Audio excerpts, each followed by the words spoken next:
नमो नमः छात्राः। अहम संस्कृत अध्यापिका दर्शना अस्मि। बच्चों, आज हम इस वीडियो के माध्यम से सुगम संस्कृतम कक्षा 8वीं का पाठ संख्या 11 इसका एक्सप्लेनेशन आज हम करेंगे।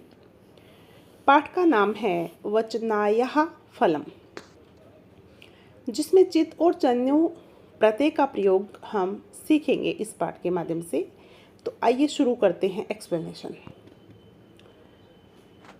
तो इस पाठ में सुनीता पूछती है किससे? पूर्णिमा से, कि भो पूर्णिमे पश्ये इदम चित्रम, कि हे पूर्णिमा इस चित्र को देखो। पूर्णिमा पश्यामि सिंहासने तु नृपः तिष्ठति समीपे एषः क अस्ति, कि देख रही हूँ, पश्यामि का अर्थ देख रही हूँ, सिंहासन पर तो राजा बैठे हैं पर समीप में पास में यह कौन बैठा है। आप देख पा रहे होगे चित्र में दोनों आपस में वार्तालाप कर रहे हैं कि सिंहासन पर तो राजा बैठे हैं पर पास में समीपे एषः कः अस्ति, पास में यह कौन बैठे हैं। सुनीता क्या बोलती है फिर? सुनीति सह तु कश्चित् अतिथि प्रतीयते, वह तो कोई अतिथि प्रतीत हो रहा है। अतिथि क्या होता है? मेहमान। पूर्णिमा आई सुनीते, अरे सुनीता, अहम चिंतयामि, मैं सोचती हूँ, नैष अतिथि यतो ही व्याकुल से तस्य मुखम पीतवर्णम जातम, कि हे सुनीता, मैं सोचती हूँ कि यह मेहमान नहीं है क्योंकि घबराहट से इसका मुंह पीला पड़ रहा है। यतो ही व्याकुल से तस्य मुखम पीतवर्णम जातम, कि व्याकुलता क्या होती है? घबराहट, कि घबराहट से इसका मुख, इसका चेहरा जो है वो पीला पड़ रहा है।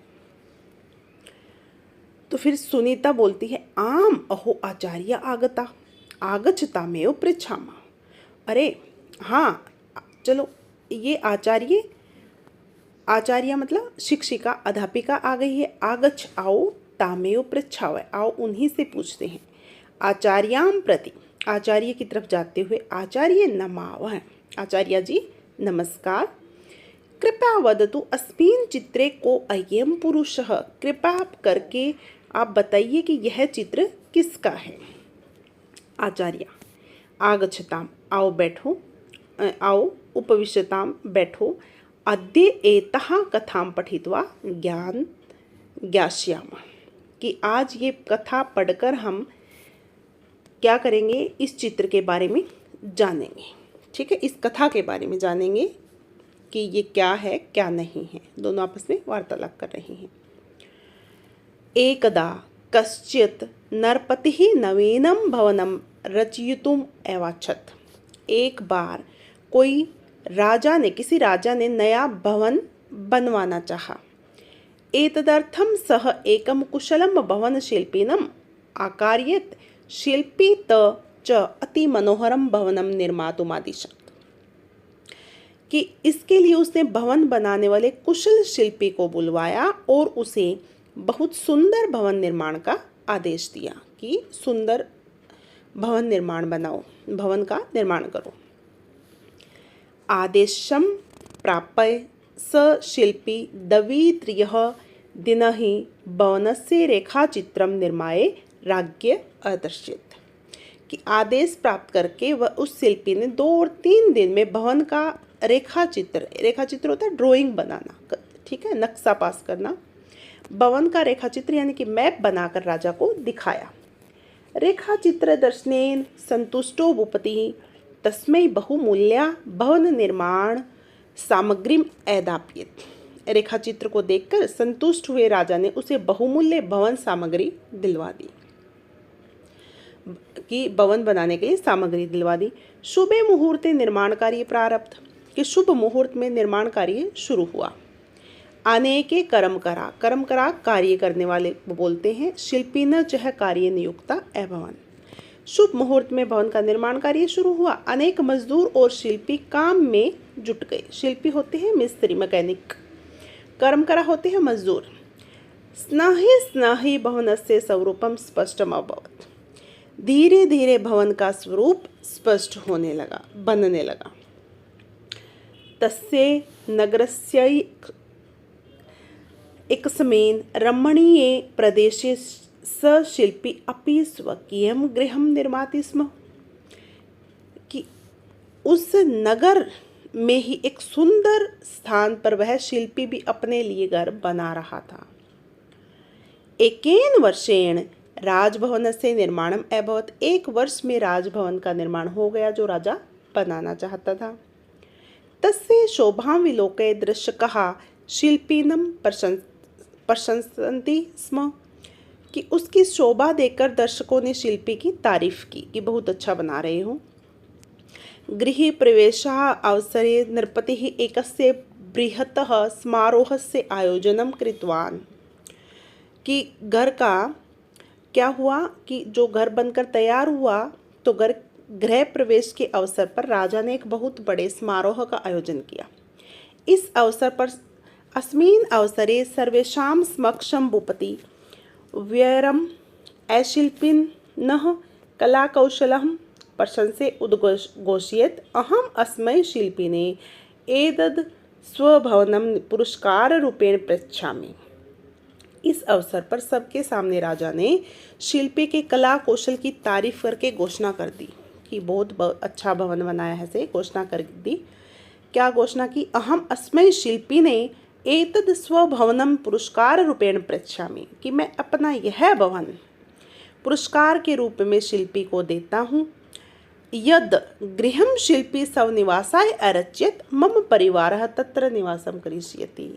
कि जो घर शिल्पी ने अपने रहने के लिए बनाया है वहाँ मेरा परिवार रहेगा, क्योंकि एक दूसरे नगर में शिल्पी खुद के लिए भी घर बना रहा था। राज्ञे घोषणां श्रुत्वा सर्वे जनाः स्तब्धाः अभवन्। राजा की ये घोषणा सुनकर सब लोग स्तब्ध रह गए। शिल्पी ने मुखवर्णं पीतम् अभवत्।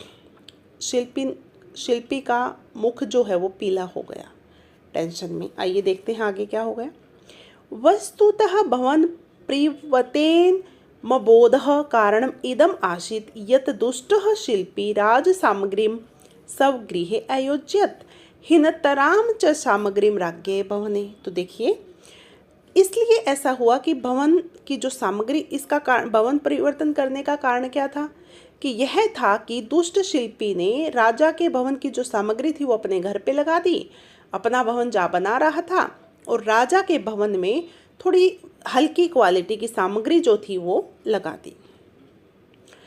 नृह शिल्पिनः कपटजालं पूर्वमेव गुप्तचराणां मुखात् ज्ञातवान् आसीत्।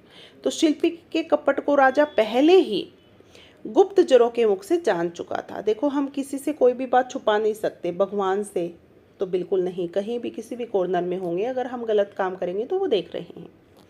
तो इसलिए राजा भी क्या है कि जनता के ऊपर होते तो वो भी पता लगा ही लेते हैं। उन्होंने भी गुप्तचर भेज के पता लगा लिया कि क्या चल रहा है।